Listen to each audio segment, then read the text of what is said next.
فاحنا عايزين نعرف ايه الشغل اللي بيكون فيه اخر كوميشن 300,000 و400,000، وايه هو طبيعة الشغل اللي احنا بنقعد نغني ونصور فيديوهات ونمثل ونرقص، وايه هو لبس الشغل اللي بتلبس له لبس بتاع الساحل. وكمان مش احنا اللي بنلبسه، احنا بنشوف ناس هي اللي لابسه اللبس ده في الساحل، مش احنا كمان اللي بنبقى لابسينه. هي الناس اللي بتصور فيديوهات في الشركة وبيلف كده على الموظفين ويسألهم انتوا اخر كوميشن كان كام؟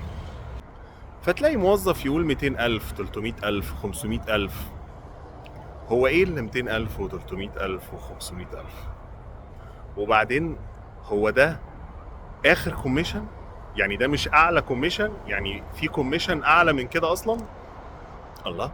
وبعدين لما ده الكوميشن، امال البيعه كانت بكام؟ في بقى نوع فيديوهات تاني وده غريب ومريب، تلاقيهم بقى قاعدين بيصوروا فيديوهات بيرقصوا وبيغنوا وبيمثلوا. انتوا بتعملوا الكلام ده في الشغل؟ يعني الفيديوهات والحاجات دي ده في الشغل؟ امال بالليل وانتوا خارجين ولا في اعياد الميلاد بتعملوا ايه؟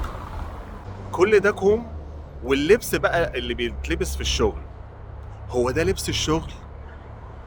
انا كنت فاكر ان ده اللبس اللي بيتلبس في الساحل بس، لكن هو ده لبس الشغل؟ يعني ايه الشغل اللي انتوا بتلبسوا له اللبس ده؟ هو ده فين اصلا؟